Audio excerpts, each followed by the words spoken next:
కానిదిది అని చెప్పంగకలరు కాని కానిదిది అని చెప్పంగకలరు కాని బ్రహ్మమిది అని చెప్పంగ వశము కాదు. సత్య నిత్యంబు జ్ఞానమనంతమైన ఆదియ బ్రహ్మంబు వాక్కున కలవి కాదు. ఆదియే బ్రహ్మంబు వాక్కున కలవి కాదు. ఆదియే బ్రహ్మంబు వాక్కున కలవి కాదు. One can give expression to things that cannot be seen, but no one can explain or give expression and say this is Brahman. Whatever is eternal truth, whatever is permanent, whatever is infinite, that is Brahman. But all this is not possible to be expressed in terms of words. పవిత్రాత్మ స్వరూపులైన విద్యార్థులారా, మానవుడు తలంచినదొకటి, అందుకున్నది మరొకటి. ఇందులో మానవుని జీవిత సైకతలపై ఊహాగానములుగా నిర్మించుకుని పిచ్చిక గూళ్ల వంటి మన యొక్క భావములను ఏదో ఒక పెనుగాలిగా మనకు విరుద్ధమైనటువంటి యొక్క భావములు చెలరేగి తద్వారా మన యొక్క తలంపులను నేల రాల్పేటువంటి యొక్క పరిస్థితి కూడాను పూనుకుంటుంటాయి. Sacred minded students, man generally desires to get something, and in fact he gets something else. By his imagination and by his ambition, he builds up several ideas which are like the nests of various birds. These desires are not generally fulfilled in the way in which he wants them to be fulfilled. జీవితము ఒక దీర్ఘమైనటువంటి మాల వంటిది. Life is like a long garland. అది జనన మరణములని రెండు కోసలతో చేరినటువంటి యొక్క హారంగా తయారై ఈ హారములకు మధ్యలో కొన్ని కళలు, కలతలు, కల్లోలములు, కొన్ని అశాంతులు, దుఃఖములు, ఆనందములు అనేటువంటి పుష్పముల చేత ఇది గుదింపబడి ఉంటుంటాది. This garland has two ends, one birth and the other death. In between, the garland has got many flowers. These flowers are like your dreams, or like your thoughts, or like your ideas, or your sorrow, or your pleasure. These are the various flowers which make up the garland. అయితే దీనిని మనము జీవితమే ఒక మాలగా భావిస్తామా, లేక దేహం యొక్క సంబంధమే ఒక మాలగా విశ్వసిస్తామా అనేటువంటి విషయంలో మనం నిర్ణయం చేసుకోవాలి. We have to make a decision and come to a conclusion whether we shall regard the life itself like a garland, or whether we shall regard our connection with this human body as the garland. ఈ జనన మరణములని రెండు కొనలను చేర్చేటువంటి పరిస్థితి యందు మనం విశ్వసించినప్పుడు జనన మరణములు దేహమునకే కాని జీవునకు కాదనేటువంటి సత్యం మనకు స్పష్టమవుతూ వస్తుంది. When we look at the two ends of this garland, namely the end of the birth and the end of the death, it will become quite clear to you that these two ends, the birth and death, are something which are relevant only to the body. They are not relevant to the jiva inside. కనుక కష్ట నష్టములు, సుఖ దుఃఖములు, బాధలు, కలలు, కల్లోలములు ఇవి అన్నీ కూడాను దేహమునకు సంబంధించినవే కాని జీవునకు సంబంధించినవి కాదనేటువంటి యొక్క సత్యము కూడాను మనకు స్పష్టమవుతుంది. In that context, whether it is the sorrow or the pleasure, whether it is pain or happiness, or whether it is your dream, or whether it is your own imagination, all these things concern themselves only to the body. They do not concern themselves with the jiva. దేహమునకు అనేక పరిణామములు కలుగుతున్నది కానీ ఆత్మకు ఎట్టి పరిణామం కూడాను ప్రాప్తించదు. అయితే ఈ ఆత్మ నిత్యమై, సత్యమై, నిర్మలమై, నిస్వార్థమై, ఆనందమయమైనటువంటి యొక్క స్వరూపాన్ని తాను నిరూపణగా ప్రదర్శిస్తుంది. It is the body which is undergoing many changes and many transformations. The Atma does not undergo any change. Atma remains permanent, remains clean, shines, and has no connection with anything else. This is eternal. నిజముగా ఈ దేహమునందు బాల్యము, యవ్వనము, కౌమారము, వార్ధక్యము అనేటువంటి యొక్క దశలు దీనికి కలిగి ఉండటం చేత ఈ దశలను పురస్కరించుకొని దేహము తాను చేయు పనులు కూడాను కొన్ని రకములైనటువంటి మార్పులు సంభవిస్తుంటాయి. Truly, our body, the human body, goes through various stages. The stage of boyhood, the stage of youth, the stage of adolescence, the stage of old age. Depending upon the stage through which the body is passing, it prescribes for itself a different kind of work which is appropriate for that particular stage. బాల్యావస్థయందు ఆటలు, పాటలు, చదువులు, సంధ్యలు, సంతోష సంబంధమైనటువంటి యొక్క ఉల్లాసమును కూడాను అనుభవిస్తుంటాడు. In the stage of boyhood, the person engages himself in playing, in singing, in reading, in various kinds of such pleasures, and he gets himself happiness. బాల్యావస్థయందు తన యొక్క భవిష్యత్తును గురించి ఏమాత్రము కూడాను యోచించక, చింతించక, పరితపించక తన యొక్క జీవితమును ఏదో ఒక విధమైనటువంటి ఊహాగానంగా అనుభవిస్తూ ఉంటాడు. In the stage of boyhood, he does not at all think of his future. He does not worry himself about what is going to be his future. In fact, he lives in such imagination, free from all worries, and he enjoys the present moment of that boyhood. ఈ విధమైనటువంటి యొక్క స్థితి యందు తాను జగత్తునే మరిచి ఉన్నటువంటి కాలములో తన సంకల్పములకు మీరినటువంటి యవనత్వము అందులో ప్రాప్తిస్తుంది. At that stage, while he lives forgetful of the world and the worries of the world and involving himself in his own pleasures, at that moment he gets into what we may call the youth. ఈ యవ్వనత్వం ప్రవేశించిన తక్షణమే కన్ను మిన్ను కానక గర్వాంధుడై నీతి నిజాయితీ గౌరవము అగౌరవము తన యొక్క మాన మర్యాదలను కూడాను మంట కలిపి ఏదో తన యొక్క జీవితంలో అనుభవించుకునేటువంటి యొక్క ప్రయత్నములకై తన యొక్క జీవితమును అంకితం చేసి తన బుర్రను వెర్రిగా చేసుకొని వెర్రి భావములతో వెర్రి తలంపులతో తన యొక్క జీవితంను వ్యర్థముగా గావించుకునేటువంటి మార్గంలో ప్రవేశింపచేస్తాడు. The moment youth comes on him, he becomes blind. He does not look at things. He doesn't even look at the earth and the sky. He forgets what is moral thing and what is unmoral. He even does not pay any attention to respect or disrespect. In fact, he gets so much into excitement that nothing else matters for him except personal and sensuous pleasure. In this manner, he makes his life somewhat useless. ఈ విధమైనటువంటి విషయానందములో తాను తికమకలబడుతున్నటువంటి సమయములోనే కౌమారం అందులో ప్రవేశిస్తుంది. Even as he is getting confused and even as he is enjoying these sensuous pleasures, into his life enters adolescence.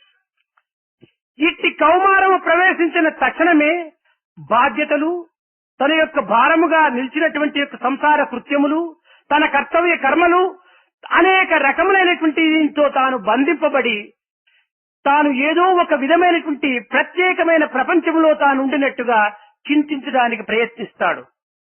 As soon as adolescence dawns on his life, he begins to feel some amount of responsibility because he has a family. He gets into bondages. he has attachments, he has ties, and therefore he gets a responsibility to which he gets a feeling.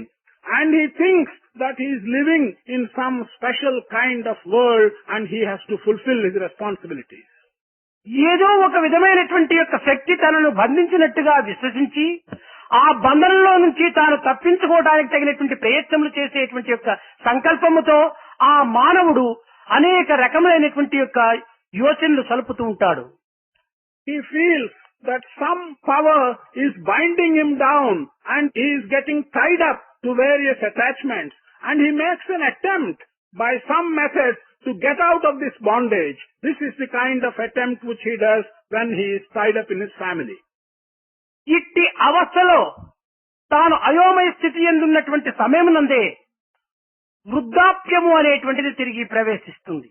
In this confusion, in this state, even while he is struggling with these bondages, there enters into his life what we shall describe as old age. కన్నులు మసకలపడటము, కాళ్ళు నడచడానికి వీలు కాకపోవటము, చెవులు వినిపించకుండా పోవటము, చేతులు అదరటము, తన యొక్క విషయములో గడిచినటువంటి దానిని చింతించుకుంటూ ఇంకా తన యొక్క జీవితము ఏ విధమైనటువంటి అవస్థలకు గురి అవుతుందో అనేటువంటి యొక్క స్థితిలో తన యొక్క జీవితాన్ని ప్రవేశపెడతాడు. His sight will get affected. His eyes will develop cataract. His legs will not be able to move with firmness. He cannot hear well with his ears. His hands will begin to shake and develop trembling. He will be thinking about things that have gone behind him in his youth and in his adolescence. He will be fearing how his future will go on. In this manner, he will be in his old age. బాల్య యవ్వన కౌమార వార్ధక్యముల యందు ప్రాపంచ సంబంధమైనటువంటి విషయంలో తాను చింతించడానికి కావలసినంత కాలము చిక్కినప్పటికీ భగవత్ చింతన చేయడానికి మాత్రం ఈ యొక్క వృద్ధునికి కాలము చిక్కకుండా ఉంటుంటాది. Although in his boyhood, in his youth and in his adolescence, he had any amount of time, sufficient time to think of worldly matters as well as the divine, in the old age, this person will find that he has not got enough time to think of God. మానసిక శాంతి ఏ విధమైనటువంటి మార్గం నందు నాకు లభిస్తుంది, ఆత్మ సంబంధమైనటువంటి ఆనందము నాకు ప్రాప్తిస్తుందా అనేటువంటి విచారణ కూడాను ఆ యొక్క వృద్ధుని యందు శూన్యమై కేవలము తన యొక్క జీవితంలో గడచబోవునటువంటి వాటికై తాను చింతించుతూ తన జీవితమును అంత్యమునరించుకుంటాడు. This person, when he enters the old age, he will not be able to find peace of mind. He will not be able to find the bliss of the Atma. He will always be declining, thinking only of his past and of his future, how he spent his past and how he is going to spend his future. In that manner, he will spend all his life. మానవుడు జన్మించటము, వృద్ధి నొందటము, క్షీణించటము, గతించటము ఈ యొక్క అర్థమేనా? ఇంక వేరొక అర్థము లేదా? లేక పరార్థము లేదా? పవిత్రమైనటువంటి జీవితము కాదా అనేటువంటి యొక్క విషయాన్ని ఎవ్వరు కూడాను అధికంగా విచారించటం లేదు.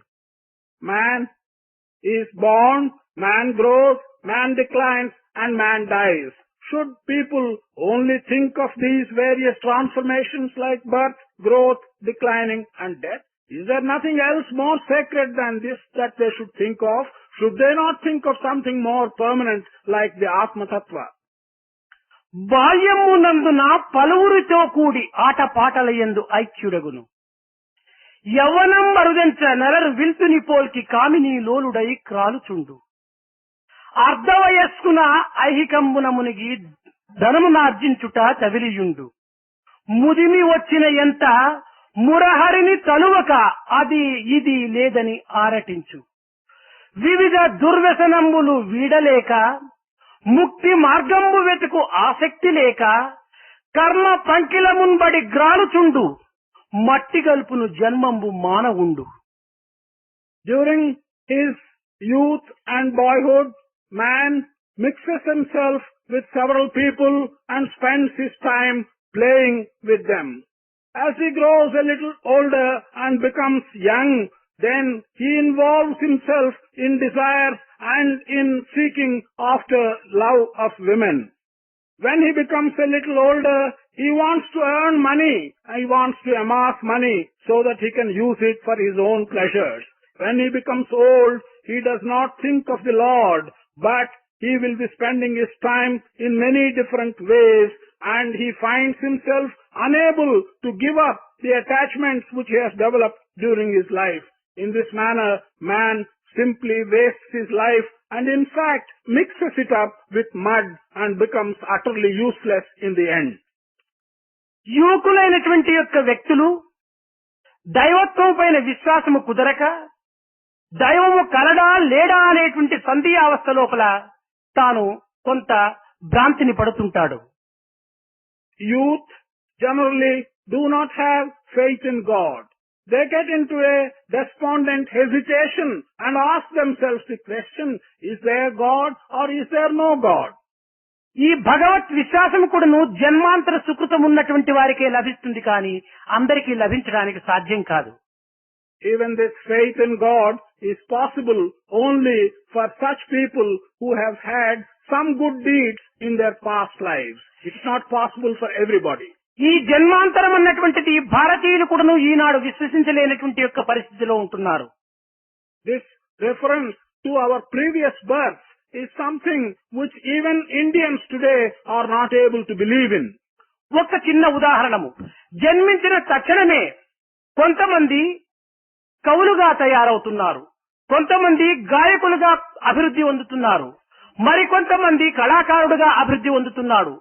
ఈ విధంగానే జన్మించిన తక్షణమే వారికి ఇట్టి ప్రాప్తి, ఇట్టి కళల యొక్క అభిరుచి వారి హృదయం నందు చేరడానికి కారణము ఎవరి యొక్క ప్రాక్టీసు, ఎవరి యొక్క తరబీదు. ఇది కేవలం జన్మాంతరం యొక్క వాసనే ఇట్టి యొక్క అభివృద్ధులకంతా మూల కారణంగా ఉంటుంటాది. There is a small example for this. As soon as a person is born, you find that he takes to some kind of avocation. Some people, as soon as they are born, they become poets. Some people become singers. Some people become artists. Who is it that has given each individual this special ability? Is it not that he is carrying with him from what he had acquired in his previous birth? దీనికి వారి వారి interest, శ్రద్ధ అని మీరు వాదించురా. కానీ అట్టి శ్రద్ధ కలిగినటువంటి వారు నిత్యము 2 వేళల యందు కూడాను వారు అభ్యాసములు సలుపుతున్నప్పటికీ వాటికి ఇట్టివి అభ్యసించడానికి అవకాశం లభించకుండా ఉండినప్పటికీ పుట్టిన తక్షణమే వారికి ఇట్టి కళలు ప్రాప్తించడానికి ఉన్నటువంటి యొక్క వ్యత్యాసం ఏమిటో మీరు యోచించుకోవచ్చును. You may argue that it is the individual's effort and it is the individual's pain which he takes by which he becomes either a poet or a singer. No, you will have to think for yourself and find a proper explanation why, without an external effort, these persons are acquiring this special skill. కనుక భారతీయుల యందు కర్మ ఫలము, పునర్జన్మము, మన యొక్క జీవితం లోపల కొన్ని రకములైనటువంటి జన్మాంతర సంస్కారము అనేటువంటి మూడింటి విశ్వాసంతో కూడినటువంటి యొక్క వారు ఈ యొక్క భారతీయులు. People of this country are such that they do believe in the fruit of our own action. They also believe in rebirth. They also believe in our carrying with us the good or the bad which we have done in our previous birth. Such are Indians. ఈ నవీన నాగరికత యొక్క జగత్తు అభివృద్ధిగాంచటం చూచినప్పుడు కేవలము భగవంతునికి నాకు ఉన్నటువంటి సంబంధం ఏమిటి, భగవంతుని నేను ప్రార్థించవలసినటువంటి అవసరం ఏమిటి, భగవంతుడు అనేటువంటి వాని వల్ల మనకు లభించేటువంటి సుఖమేమిటి అనే రీతిగా కూడాను యువకులు వాదిస్తూ కేవలం అన్నీ కూడాను ఈ సైంటిస్టుల యొక్క మార్పు వల్లనే ఈ జగత్తు కావలసిన రీతిగా మార్చుకోవచ్చునని కూడాను వారు భ్రమిస్తున్నారు. In this modern civilization, several people are arguing and asking the questions, what is my connection with God? Why should I pray to God? Why should I believe in God? Is it not possible with the help of science to do everything that I wish to do in this world? Where is the need for thinking of God or believing in God? కనిపించినటువంటి యొక్క భగవంతుని విశ్వసించడం అనేటువంటిది ఒక weakness అని కూడాను ఈనాడు యువకులు పోట్లాడుతున్నారు. Young people today argue that it is a weakness on our part to believe in God whom we cannot see. అయితే కనిపించినటువంటి యొక్క భగవంతుని పైన విశ్వాసం ఉంచటము ఒక బలహీనతని వారు భావించినప్పుడు, కనిపించినటువంటి వాటిపైన అనేకమైనటువంటి వస్తువులపైన వారు విశ్వాసం ఉంచుకోవటంలో ఇది ఏ విధమైనటువంటి వీక్నెస్ తో వారు యోచించుకోలేకపోతున్నారు. While they regard any faith in God whom we cannot see as a weakness, they do not seem to ask themselves what kind of weakness it is to believe in so many other things which they are not able to see. ఈనాడు సైంటిస్టులు కూడాను స్పర్శను పురస్కరించుకొని గాలిని వారు నిరూపణ జరుపుతున్నారే కానీ గాలిని చూడడానికి వీలవుతున్నదా? Today, scientists are able to infer the presence of air by various efforts. Are they able to see air directly? ఆకాశం నందు సంచరించుచు కూడాను మన మాటలలో ఉన్నటువంటి శబ్దాన్ని విశ్వసించి కూడాను ఆకాశాన్ని చూడగలుగుతున్నారా? While moving about in the sky and while having faith in the sounds that we are uttering, are they able to see the sky with their eyes? అనేక రకములైనటువంటి కలతలతో తన మనస్సును అనేక విధములైనటువంటి కల్లోలములు గావించుచు నా మనస్సు స్థిమితము లేదని లేక నా మనస్సు ప్రశాంతిగా ఉన్నదని వారు పలుకుతుండటం లోపల వారి మనస్సు అనేటువంటి దానికి రూపం వారు చూడగలుగుతున్నారా? When they talk about the confusion in their mind, and when they complain that their mind is wavering, and when they say that their mind is not peaceful, are they, when they utter and speak about the mind, able to see the mind?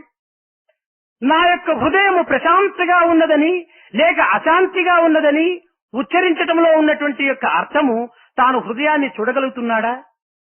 When one says that his heart is very quiet and peaceful, or when one says that his heart is not having any peace, is being disturbed, does he see his own heart? ఈనాడు నా యొక్క శిరస్సు చాలా బాధిస్తున్నది అని పలుకటం లోపల తన శిరస్సు బాధ తనకు మాత్రమే అనుభవం కాని శిరస్సు బాధకేమైనా ఒక రూపం ఉన్నదా? When you say that today my head is paining, there is a lot of ache in my head, does this convey anything more than the head?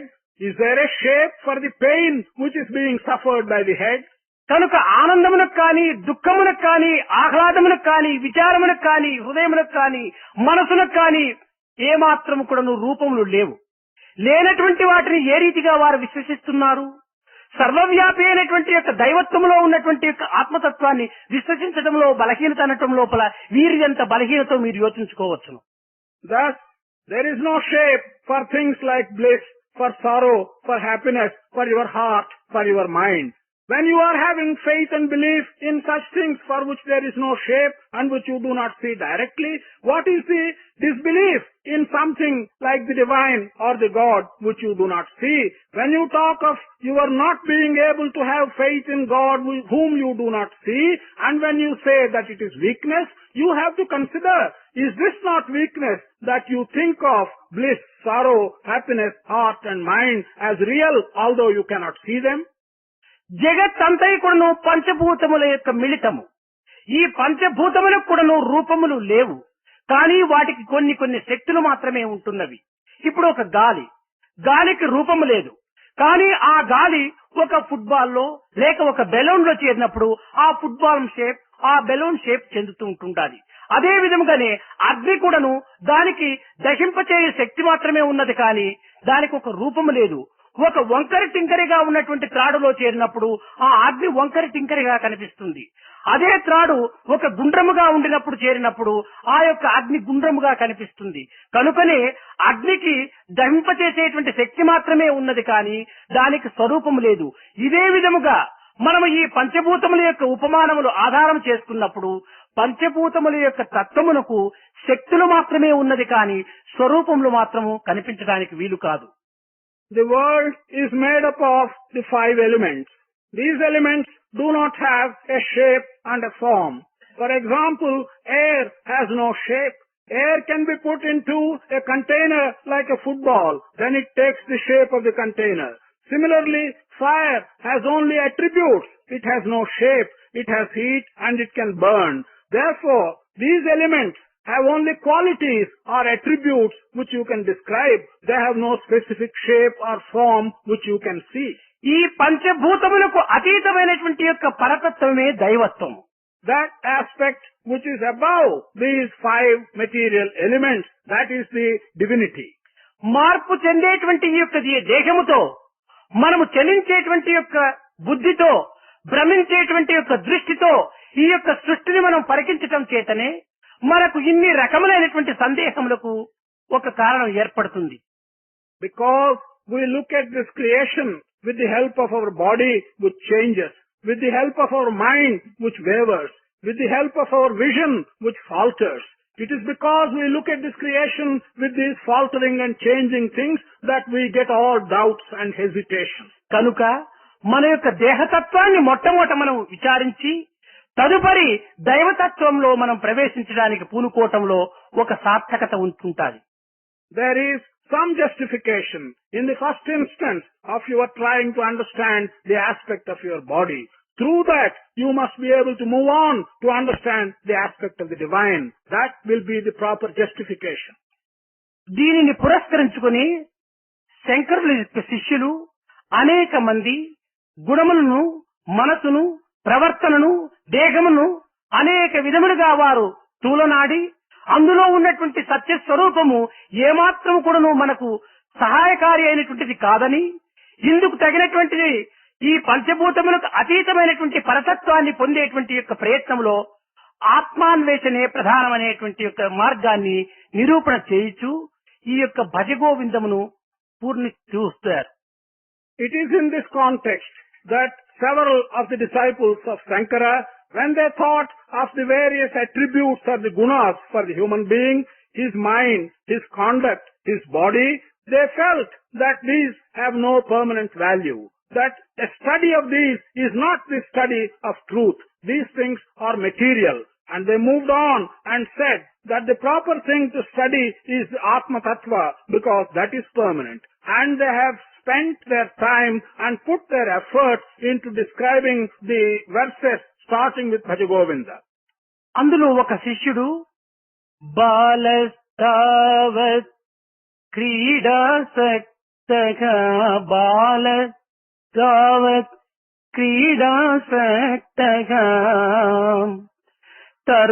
తరుణస్తావత్ తరుణీసక్తగా వృద్ధస్తావత్ చింతాసక్తగా పరమే బ్రహ్మణి కోపరిన అనర్థ. One of the disciples said that while one is in his boyhood, he has the desire and attachment to play. When he grows into a youth, he begins to think of women. When he grows older, his mind is turned towards the spiritual matters and he begins to think of the Brahma. ఆటల పాటలం బాల్యం బాయను ఆటలం పాటలం బాల్యం బాయను ప్రాయములోనే ప్రేమారాయణం ప్రాయములోనే ప్రేమారాయణం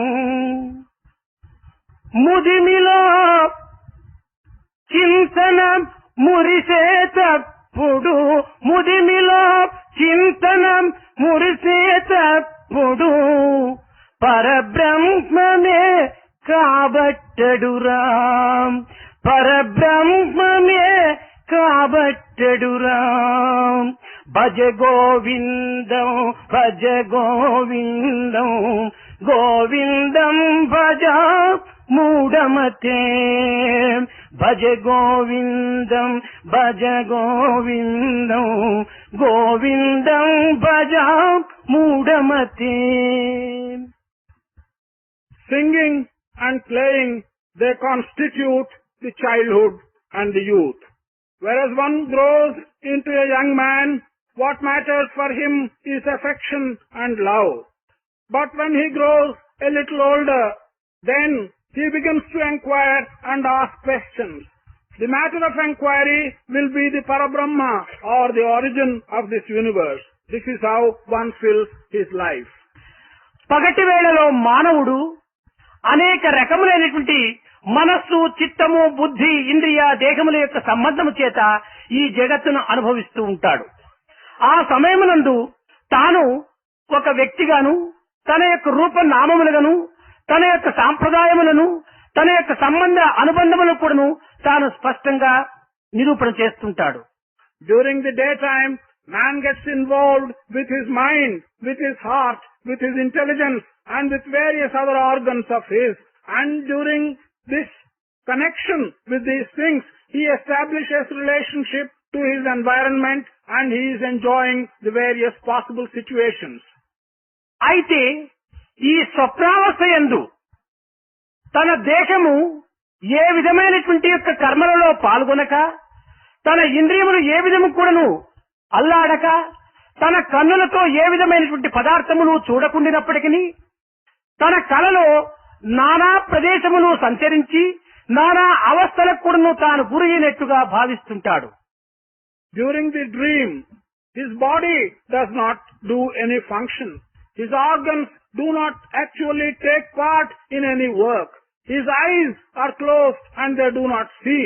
And yet he feels during his dream that he is traveling and moving about in different places, that he is putting himself in different situations. నానా ప్రదేశముల యందు సంచరించటము, నానా విషయముల యందు పాల్గొనటము, అనేక అవస్థలకు గురి కావటము, ఈ స్వప్నములో తాను అనుభవించటం చేత ఆ స్వప్నములో ఉన్నటువంటి తన యొక్క రెండవ దేహం ఏదో తాను గుర్తించుకోగలుగుతున్నాడా? While he is moving about in many different places, while he is participating in different things, while he is going through many troubles, in this dream, is he able to find out what it is, which part of his body is participating in all these things? జాగ్రత్తలో ఉన్నటువంటి దేహమునకు, స్వప్నములో ఉన్నటువంటి దేహమునకు ఏమాత్రము సంబంధం లేకుండా ఉంటున్నది. కనుక తాను రెండు దేహములుగా ఉంటున్నాడు. ఇందులో జాగ్రత్త దేహము తానా, స్వప్న దేహము తానా? There appears to be no connection between his body in the waking state and his body in the dreaming state. Who is he really? What is his body? Is the body that is in the waking state is the real body, or the body that is in the dream state is his real body? ఇంకా గాఢ నిద్రయందు తనకు ఏమాత్రము కూడాను అనుభవములు లేక లేచిన తక్షణమే నేను చక్కని గాఢ నిద్రను అనుభవించాను అని తాను చెప్పుతున్నాడు. అయితే ఆ గాఢ నిద్రను పరికించినటువంటి వారు ఎవరో తను ఏమాత్రమైనా యోచిస్తున్నాడా? ఆ గాఢ నిద్రను తెలుసుకున్నటువంటి వాడెవరో తానేమైనా గుర్తిస్తున్నాడా?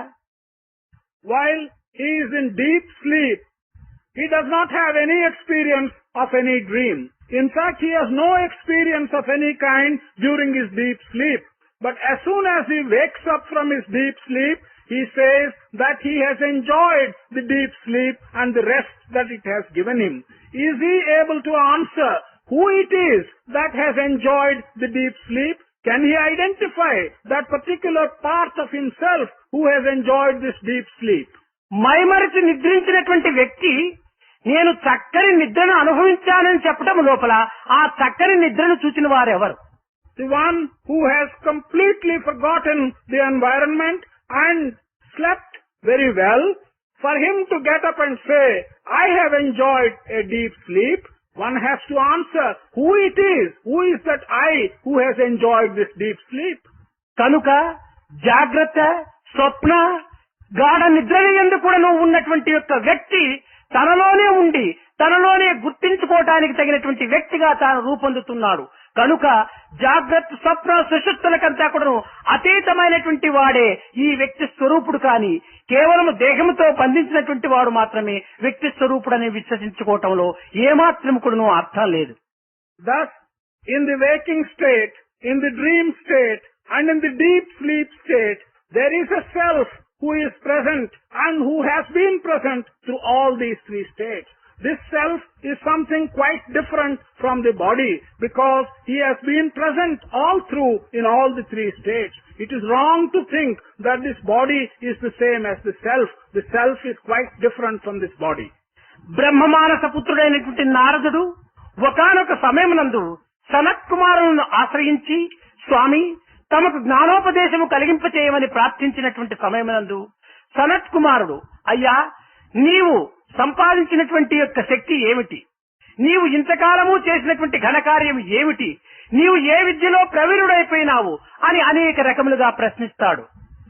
When Narada at one time approached Sanat Kumara and asked for enlightenment, Sanat Kumara asks Narada the question, what is it that you have really acquired by your tapas all these days? What is the special power which you have acquired? Let me know that. అప్పుడు ఈ నారదుడు 4 వేదములు కూడాను నేను చదివాను, ఈ వేదాంగములైనటువంటి 6 శాస్త్రములు కూడాను నేను తెలుసుకున్నాను అని ఈ సనత్ కుమారునికి జవాబు చెప్పాడు. To this query, Narada replied to Sanat Kumara that he has studied all the 4 Vedas. He has also studied what has come out of the Vedas in the form of 6 Shastras. This is the reply which Narada gave. Sanath కుమారుడు చిరునవ్వు నవ్వుతూ 4 వేదములు 6 శాస్త్రములు తెలుసుకోవటం చాలా సంతోషమైనటువంటి విషయమే, కానీ నిన్ను నీవు తెలుసుకున్నావా నారదా అని ప్రశ్నించాడు. Sanat Kumara smiled at this reply and said, yes, it is a matter of great pleasure and satisfaction that you have learnt 4 Vedas and 6 Shastras. But, O Narada, have you learnt anything about yourself and have you understood who you are? నిన్ను నీవు తెలుసుకొనక ఎన్ని శాస్త్రములు, ఎన్ని వేదములు, ఎన్ని ఉపనిషత్తులు, ఎన్ని రకములైనటువంటి గీతా వాక్యములు నీ యొక్క తలబుర్రలో చేర్చుకున్నంత మాత్రమున ప్రయోజనం లేదు. తనను తాను తెలుసుకున్నటువంటి సమయమునందే ఈ సర్వ విద్యలు కూడాను తన హస్తగతమైపోతాయి. సర్వ జ్ఞానములకు తాను అతీతుడైనటువంటి యొక్క స్థితి యందు తాను అనుభవిస్తాడు. కనుక అద్వైత దర్శనం జ్ఞానం. ఇట్టి ద్వైతమును ఏనాడు నీవు వదిలిపెడతావో ఆనాడే నీకు జ్ఞానం ప్రాప్తిస్తుందని అతనిని గురించి అతను చెప్పడానికి సనత్ కుమారుడు పూనుకున్నాడు.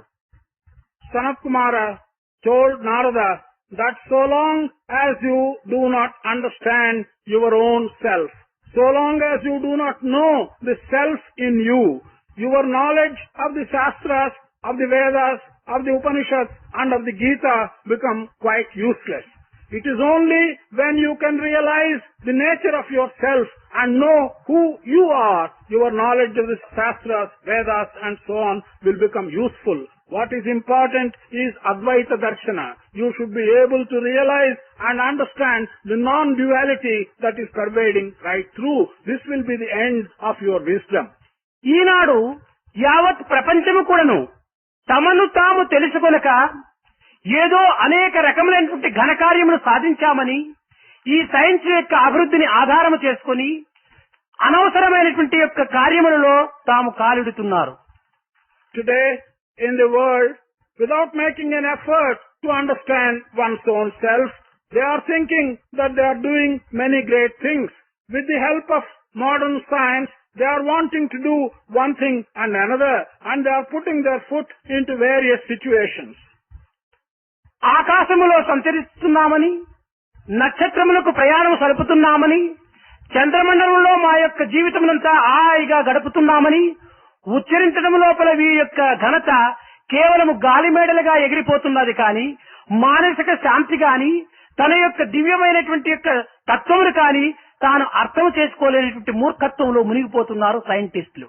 To say that they are able to move in the skies, that they can reach the stars and travel there, that they can go to the moon and have a pleasant life on the surface of the moon, to proclaim these things as very great is simply building castles in the air. To do these things but not have any peace of mind, not being able to understand the true nature of oneself, but follow these objects is building castles in the air. కనుక ఇంద్రలోకము గాని చంద్రలోకము గాని ఏ లోకము వెళ్ళినప్పటికీ నందనెక్కి చూడరా విశ్వదాభిరామ వినురవేమ అని వేమన చిన్న పదములతో చెప్పాడు. Doesn't matter whether you go to the world of Indra, doesn't matter whether you go on to the moon, it makes no difference, but you better get on to the Nandi and try to see the divine. ఇంద్రలోకమైన చంద్రలోకమైన Nandi చూడవచ్చు నొందవచ్చు నందినెక్కి చూడు నరుడవో నరుడవో విశ్వదాభిరామ వినురవేమ. నందినెక్కి చూడమన్నాడు. నంది అనగా మనము కేవలం ఒక బుల్లుగా మనం భావిస్తున్నాము. కానీ ఇక్కడ నంది అనేటువంటి పదమునకు బుద్ధినే తాను నందిగా భావించుకున్నాడు. Whether you go to the world of the Indra or whether you to go to the world of the Chandra, what you have to do is to mount the bull, the Nandi, and you must have a knowledge of yourself. Oh man, this is what you should do. This is what Vemana said. But when he made the reference to Nandi, ordinarily we think that this is the bull which we have in our mythology. But Vemana has used the word Nandi synonymous with buddhi or intelligence. కనుక ఇట్టి బుద్ధిని మనము దూరము చేసుకొని ఏదో ఒక చంద్రమండలము సూర్యమండలం పోతున్నామంటే మనకు బుద్ధితో కలిగేటువంటి ఆనందము మన యొక్క అంతరాత్మ యందు ఉన్నది కానీ ఆకాశంలో లేదు. Therefore, if we make ourselves distant from this intelligence and if we move on to the moon, then the happiness which we may get on the moon is not the right happiness. It is contained in our own inner intelligence and that will be the true happiness. బుద్ధిని మనము చక్కదిద్దుకొని దేశం యొక్క తత్వాన్ని అర్థం చేసుకొని దివ్యమైనటువంటి యొక్క భగవత్ తత్వాన్ని కూడా మనం పరికించడానికి ప్రయత్నం సలిపినప్పుడు మనకు అందులో ఏమైనా కొంతవరకును ప్రాప్తి గాని లేక ఫలితము గాని దక్కడానికి వీలుంటుంది. కానీ దేశభ్రాంతుల దినదినమునకు మనం పెంచుకుంటూ బుద్ధి యొక్క నిర్మలత్వాన్ని మనం ఏమాత్రం కూడా లక్ష్యము చేయక దానికి అనవసరమైనటువంటి యొక్క విషయ వాసన అనేటువంటి యొక్క మాలిన్యము అంటగట్టి మన జీవితంలో దైవమా దైవమా అని దేవులాడితే మాత్రం మనకు దయ అనేది మనకు ప్రసరించదు. Without making proper use of our intelligence, without developing detachment to our body, and without having faith in the divine, we are not going to get the fruit of any of our actions. It is only in this manner that we can get the fruit of our actions. But if you keep on developing attachment, and if you keep away from cleansing your mind, and if you stick to sensuous pleasures during your life, even if you go on repeating, "Oh God, bless me," you are not going to have the fruit of your actions. కనుక మొట్టమొదట మనం ఈ జగత్తులో నివసించడానికి పూర్వము ఈ శరీరము మనసు బుద్ధి చిత్తముల యొక్క తత్వాన్ని ప్రప్రథంలో అర్థం చేసుకోవాలి. Before we live in this world, the very first thing we should do on top priority is to understand the meaning of these words, body, mind, and heart, and so on. జగతిని జీవించువాడు మనుజుడు కావల మొదట. The one who lives in the world should first become a human being. ధనుజుల దుష్కృతులనెల్లా పొగడుచుండువాడే చవట. One who goes on praising all the bad deeds of people, he is the useless fellow. తనను తాను తెలుసుకొనుట అది ముక్తికి ఒక బాట. The way of understanding oneself is the path for liberation. అట్టి తత్వములో మన యొక్క దేహము యొక్క విచారము అత్యవసరమైనటువంటి రీతిగా తాను సంకల్పించి శంకరుల యొక్క శిష్యులైనటువంటి వారిలో ఒకరు ఈ బాల్య యవ్వన కౌమార వార్ధక్యములను అతి విపరీతమైనటువంటి యొక్క వికారమైనటువంటి యొక్క అర్థములతో ఒక విరుద్ధమును కల్పించేటువంటి మార్గమును లోకానికి అందించి దేహ త్యాగమునకు ఒక అవకాశాన్ని అందించారు. Realizing the aspect of this body, one of the disciples of Sankara described the youth, boyhood, adolescence and old age in a very beautiful verse which creates in you a certain amount of detachment to all these states. ఎంతకాలము మనము జీవించినప్పటికీ ఇంకనూ ఏదో ఉండి మనము సాధించాలి అనేటువంటి యొక్క భ్రాంతి ఇది కేవలము వ్యామోహములో ఒక అడుగు భాగమనే మనం చెప్పవచ్చును. It does not matter how long each one lives. Everyone, irrespective of the length of his life, has someday to leave this body. This fact is known to everyone. However, even after knowing this fact, each one wants to do something. He thinks that he can achieve something. This is the illusion in which he spends his life. కాన మనము దేహం ఉన్నంత లోపలనే దైవాన్ని తెలుసుకొని మన దేహతత్వాన్ని కూడా నువ్వు కొంత అర్థం చేసుకుని ఈ దేహము దైవమును చేర్చేటువంటి యొక్క మార్గములో ఒక ఉపాధిగా మనం విశ్వసించటం అది అత్యవసరము. So it is very necessary that so long as we live in this body, we should be able to understand, we should use that time for understanding God. It is necessary for us to find out a means by which during our lifetime we can merge this body with the divine. పాంచ భౌతికము దుర్బలమైన కాయంబు ఎప్పుడో విడచేది ఎరుకలేదు. This difficult body which is made up of all the 5 elements, when we are going to leave it, we do not know. శత వర్షముల దాకా మితము చెప్పిరి కాని నమ్మరాదా మాట నెమ్మనమున. Our ancients have told us that the limit for life is 100 years, but one cannot believe this statement. బాల్యమందో లేక ప్రాయమందో లేక ముదిమియందో లేక ముసలియందో ఊరనో అడవినో ఉదక మధ్యంబునో ఎప్పుడో విడచేది ఎరుకలేదు. Whether it is in the boyhood, or whether it is in the youth, or whether it is in your adolescence, or whether it is in your old age, may it be in a village, may it be in the middle of water, may it be on land, when you are going to abandon this body is something which you do not know. మరణమే నిశ్చయము, బుద్ధిమంతుడైన దేహమున్నంతలో తన్ను తెలియవలె. Death is certain. So if you are a clever man, while you live, you should understand yourself. తనను తాను తెలుసుకొనక ఎన్ని విచారణలు మనము చేసినప్పటికీ ఇది కేవలము ఒక కాలమును వ్యర్థపరిచినటువంటి వారమే అవుతాము కానీ మన జన్మను సార్థకం చేయించుకున్న వారం కాము. Without knowing who you are, without knowing yourself, whatever you may do in your life, whatever achievements you may have, you will only have wasted your life. You would not have spent your life in any purposeful manner.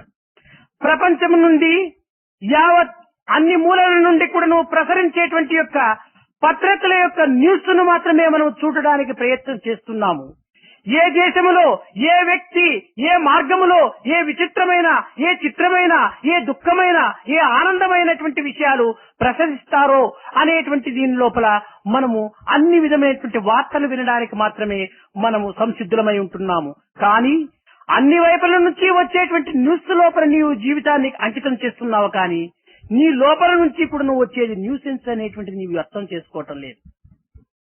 You are spending all your time in reading newspapers which come from different parts of the world and which bring news from different parts of the world. You are anxiously waiting every day to see these newspapers and to find out what an individual in some part of the world or another individual in some part of the world is producing some happy thing or some sorrowful thing, is doing something great or is doing something small.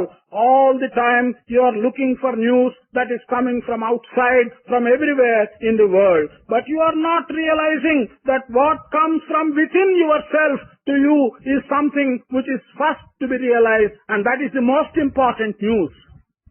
కనుక ఈ జగత్తే ఒక news paper.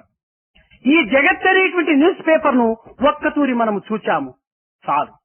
News paper వచ్చినప్పుడు మొదటి నుంచి కడ వరకు కూడా చూస్తాము కానీ చూసిన పేపర్ నే నిత్యము చూడడానికి ఏ యొక్క మూర్ఖుడు కూడా నువ్వు పూనుకోడు.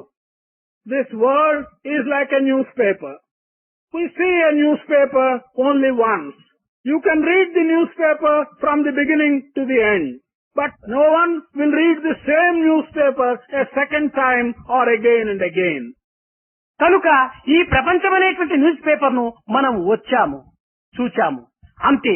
తిరిగి ఈ న్యూస్ పేపర్ అనేటువంటి దాన్ని నిత్యము చూడడానికి మనం ప్రాకులాడకూడదు. నేడు న్యూస్ పేపరు రేపటి దినం waste paper. We have come into this world.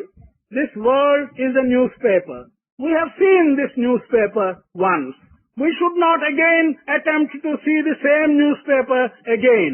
A newspaper is a newspaper today, but tomorrow that newspaper becomes a waste paper. కనుక మరీ తిరిగి మనం పునరపి జననం పునరపి మరణం పునరపి జనని జఠరేశయము, తిరిగి చావటము తిరిగి పుట్టటము, తిరిగి చావడము తిరిగి పుట్టటము, ఈ రకంగా మనం తిరిగి న్యూస్ పేపర్ ని చూస్తున్నామంటే మనం వేస్ట్ పేపర్ అయినటువంటి వారము, మనం వేస్ట్ పేపర్ చేసేటువంటి యొక్క మూర్ఖులుగా మనం తయారవుతున్నాము.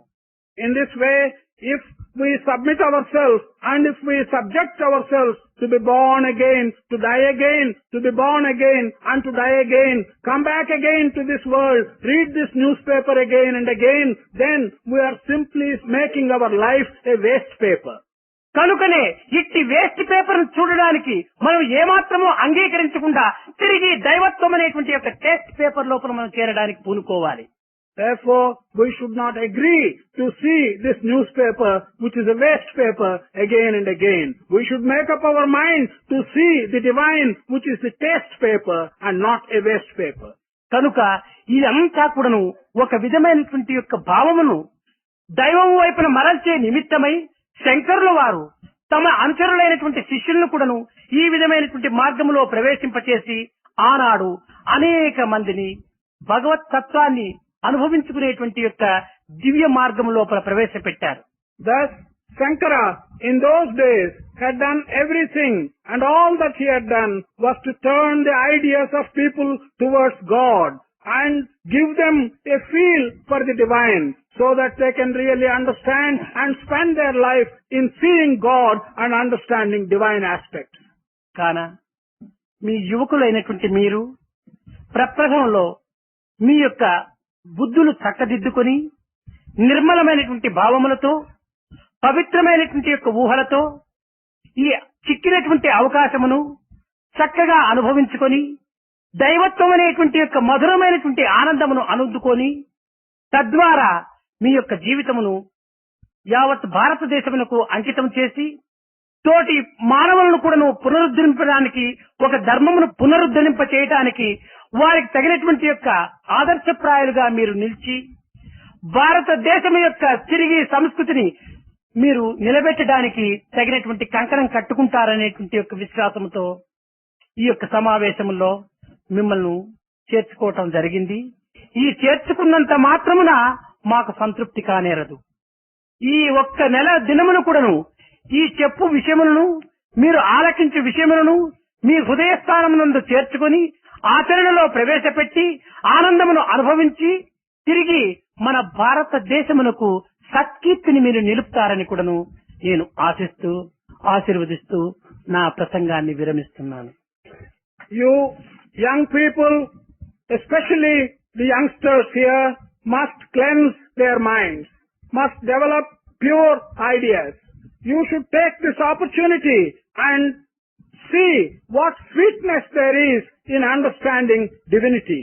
You must dedicate your lives completely to the attainment of these things, and you must resuscitate the ancient dharma for which our country has been known. Your ideas should be sharpened by participating in this summer school. You should go out and re-establish the traditions of our country. I do hope that you will be able to go as messengers to the rest of our country, and that you have joined this summer school is no satisfaction to us. But by staying for 1 month in this summer school, what you listen to, you should be able to put in your heart. Not only put it into your heart, you must put them into practice. You must derive the pleasure that comes out of it. You must maintain the reputation of our country. This is what I shall give you as a blessing, and I hope you will be able to do all this. I shall bring this discourse today to a close. Govind Krishna जय गोपाल कृष्ण जय गोपाल बाल बाल राधा कृष्ण जय गोविंद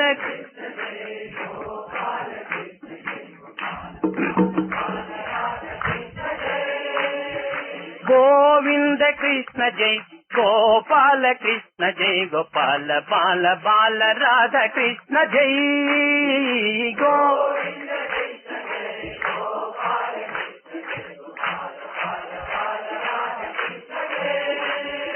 कृष्ण जय कृष्ण जय कृष्ण जय कृष्ण कृष्ण कृष्ण कृष्ण जय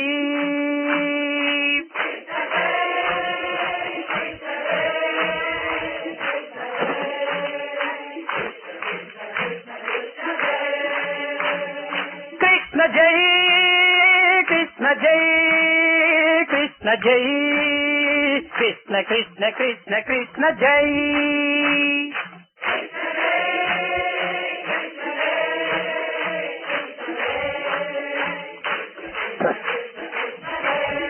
గోవింద కృష్ణ జై గోపాల కృష్ణ జై గోపాల బాల బాల రాధ కృష్ణ జై గోవింద కృష్ణ జై గోపాల కృష్ణ జై గోపాల బాల బాల రాధ కృష్ణ జై గోపికమాల హారి ప్యారి మాయి మీర మన వికారి మదన మోహన మురళిధారి కృష్ణ జై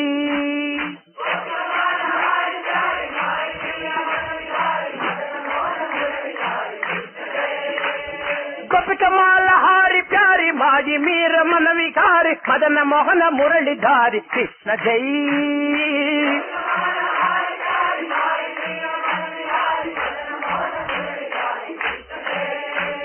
కృష్ణ జై కృష్ణ జై కృష్ణ జై కృష్ణ కృష్ణ కృష్ణ కృష్ణ జై కృష్ణ జై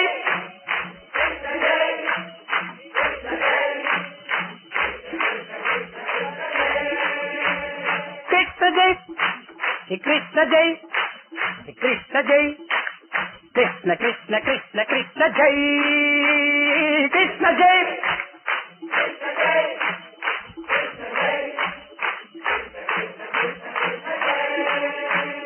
కృష్ణ జై రామ కృష్ణ జై రాధా కృష్ణ జై బాల కృష్ణ కృష్ణ కృష్ణ కృష్ణ జై కృష్ణ జై రామ కృష్ణ జై రాధా కృష్ణ జై బాల కృష్ణ కృష్ణ కృష్ణ జై కృష్ణ జై కృష్ణ జై కృష్ణ జై కృష్ణ కృష్ణ కృష్ణ కృష్ణ జై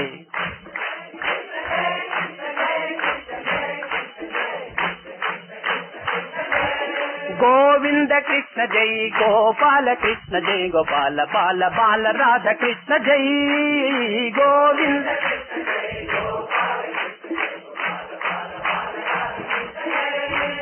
గోవింద కృష్ణ జై గోపాల కృష్ణ జై గోపాల బాల బాల రాధ కృష్ణ జై గోవింద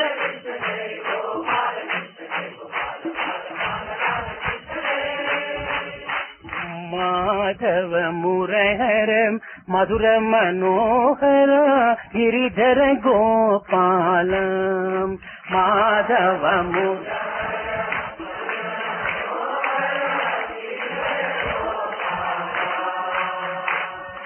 మాధవ మురహర మధుర మనోహర గిరిధర గోపాల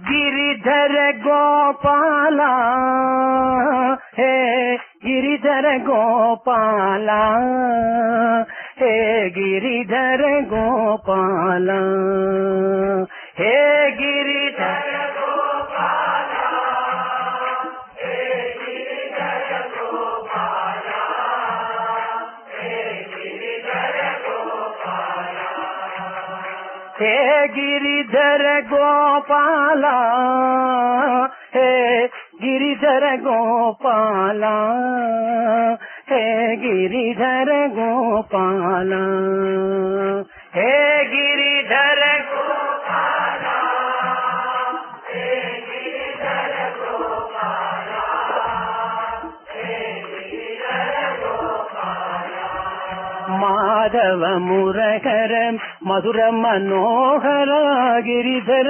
గోపాల మాధవ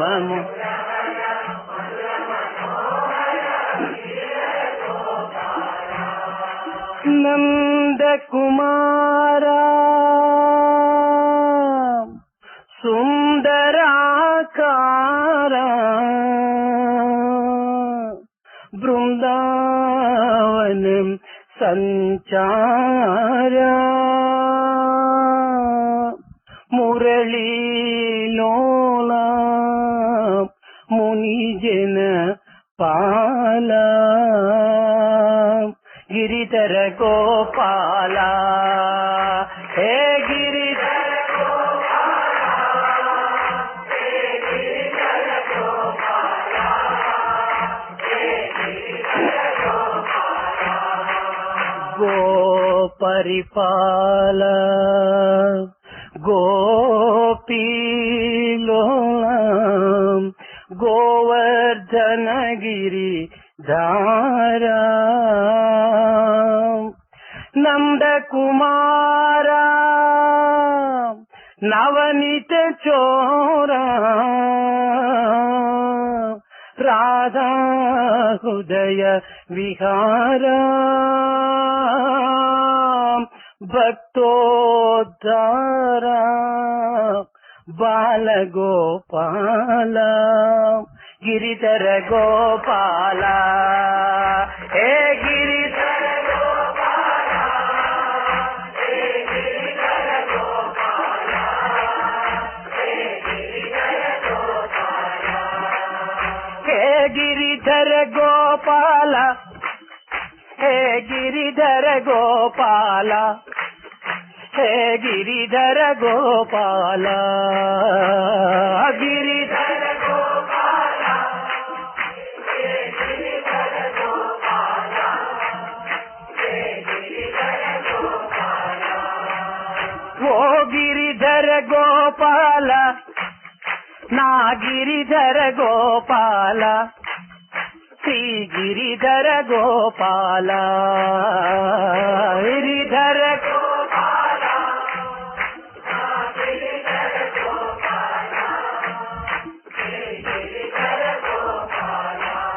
మాధవ మురహర మధుర మనోహర గిరిధర గోపాల మాధవ మురహర